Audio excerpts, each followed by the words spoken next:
Hello बच्चों, I hope सभी लोग अपनी प्रिपरेशन को बहुत ही बढ़िया तरीके से कर रहे होंगे। इस पर्टिकुलर सीरीज में हम लोग जेई मेंस के लिए करंट इलेक्ट्रिसिटी के सवालों को डिस्कस कर रहे हैं, राइट। ठीक है, नए हो चैनल पर अभी जाकर सब्सक्राइब करो। बाकी कंटेंट को भी जरूर चेकआउट करना, JEE Mains and JEE Advanced से रिलेवेंट, राइट। ठीक है, इस पर्टिकुलर सवाल को देखते हैं बेटा।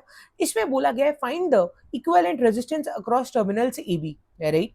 ये गिवन सर्किट एक सिमेट्रिक सर्किट जैसे कि आपको दिख ही रहा है। यहाँ पर जो हम लोग यूज करने वाले हैं बेटा, है ना, concept of equi potential points. अब जो मैं नोट बोल रहा हूं उसको आप जरूर लिख ले, मैं डिक्टेट कर रहा हूं।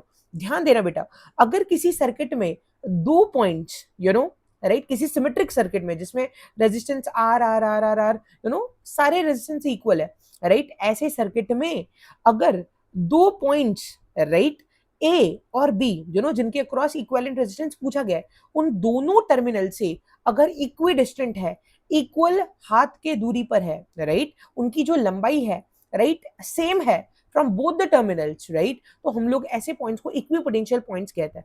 फिर से रिपीट करो, अगर किसी सिमेट्रिक सर्किट में, है ना, राइट, किन्हीं दो पॉइंट्स की, राइट, दोनों टर्मिनल से दूरी राइट, या बोल सकते हो हाथ भर की दूरी सेम हो, है ना, तो वो दो पॉइंट्स इक्वी पोटेंशियल पॉइंट्स कहलाता है। जैसे यहां पर देखो, अगर सी को ए की तरफ जाना है, ध्यान देना बेटा, सी को अगर ए की तरफ जाना है, इसको कितने हाथ चलने होंगे?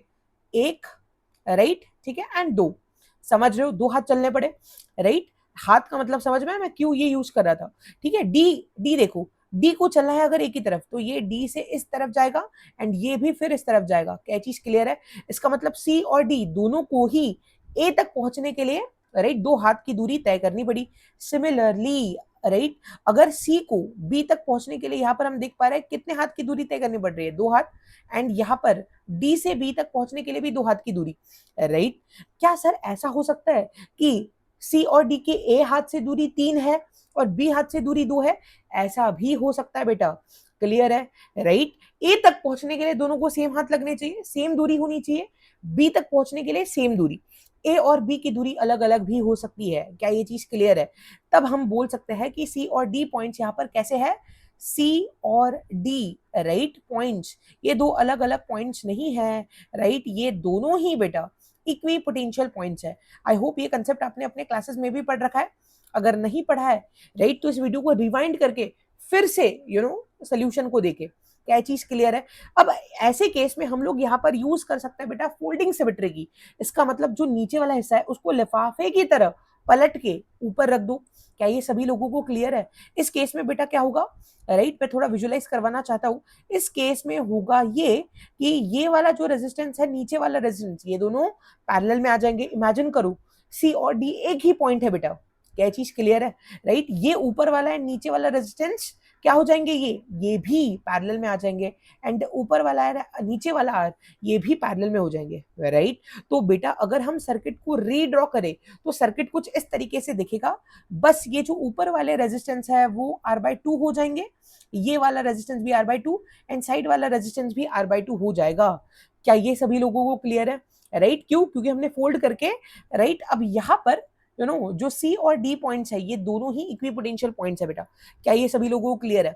एंड अगर मैं आपको थोड़ा सा विजुअलाइज कराऊं, लेट्स सपोज इस पॉइंट को मैं बोल देता हूं ई, ठीक है, तो ये जो पूरा इतना हिस्सा है, राइट, क्या आप इस चीज को विजुअलाइज कर पा रहे हो?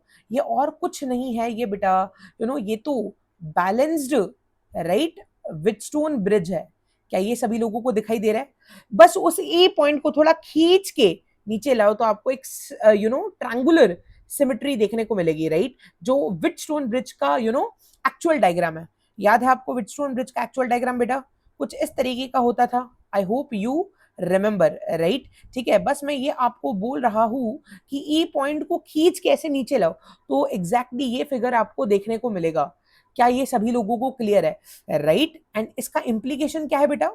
अगर मैं इस डायग्राम को थोड़ा सा इरेज कर दूं, राइट, एंड फिर से हम ऊपर के डायग्राम में चले, इसका इम्प्लीकेशन ये होगा, राइट, आई होप सभी लोग अग्री कर रहे होंगे कि बीच वाला R/2 सर सर्किट से गायब हो जाएगा, राइट।